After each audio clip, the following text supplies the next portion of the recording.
Hi, I'm Amanda Lothar. I'm Jake Marco. I'm Jill Schultz. And I'm Purnima Sharma. And this is our value proposition. So in the United States, approximately 12% of Americans are affected by migraines, and over 4 million of these adults live with recurrent chronic migraines. Recurrent chronic migraines, which are defined as highly disabling migraines that occur more than 15 times a month. These are also second to only lower back pain in terms of years lost to disability with medical expenses and lost productivity, which is estimated to cost around $80 billion in the US per year. The cause of chronic migraines is currently not fully understood, and there is no current cure. There are current treatments which can include pain relieving and preventative medication, as well as day-to-day life changes, all of which are lacking in personalized medicine and diagnostics. Migraines can manifest in multiple symptoms, one of which include visual auras, which 20% of people with migraines suffer from. These auras often alert the patient that a migraine will start soon, because most patients do not experience auras and therefore are unaware of when a migraine may start. This causes a need for a warning notification that a migraine is about to occur. We will focus on monitoring the concentration of a vasodilator known as calcitonin gene-related peptide, or CGRP, in the saliva to alert patients to oncoming migraines days sooner than self-monitoring symptoms. Several recent studies have indicated that CGRP levels in the saliva increase during a migraine and go back to normal after the migraine ends.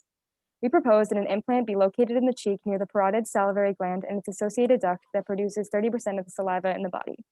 The implant itself would be a patch that is made of a material that discourages nonspecific binding and protects electronic components of the device.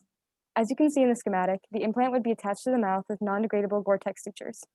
Antibodies that are specific to CGRP would be conjugated to this surface. They would bind to CGRP in the saliva. The implant would be surrounded by a thin casing with pores that are large enough to permit passage of CGRP. This casing would be made with antibacterial materials such as a polymer matrix that contains silver nanoparticles. This would limit the number of molecules that have access to the antibodies, protecting the system from degradation. To measure the levels of CGRP that bind to the antibodies, we would utilize a study that was published in Nature in 2016 about a semiconductor electronic label-free assay, or SELFA, that uses electronics to quantitatively measure ELISA results. To reset the device, the patient would use a mouthwash that would act as a watch buffer.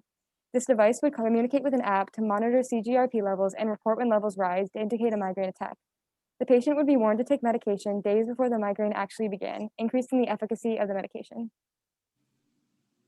So as Amanda began to note, one of the benefits of our design is that it notifies the patient of an oncoming migraine, so they can take medication early on.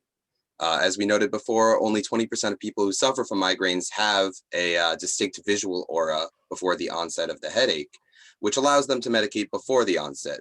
However, for the 80% of people who suffer from migraines without a significant warning, our design will help them medicate early. It's recommended to take pain relief medication at the earliest signs of an oncoming migraine for the greatest effect, so our design will be instrumental in mitigating migraine symptoms. Another benefit of our design is that the phone app which we will be using creates a form of personalized medicine by allowing the users to log when they have their migraines. This will help the software to learn what levels of CGRP indicate an oncoming migraine in that specific patient, because there is some variation from patient to patient on those levels. Our design will take that difference into account to better serve the end user. One potential cost for our design is that it requires permanent implantation.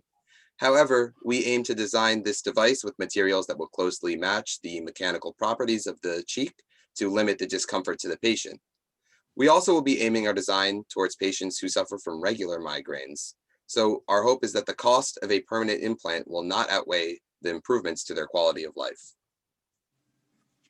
So one of the competitor devices that's currently on market is this phenolpalatine ganglion stimulator implant. And this is used to try to target cluster headaches as well as migraines. And the way it works is in the picture, you can see the black controller, which is used to activate the neurostimulator implant that's inside the cheek. And then that implant will go on to stimulate the SPG nerve bundle.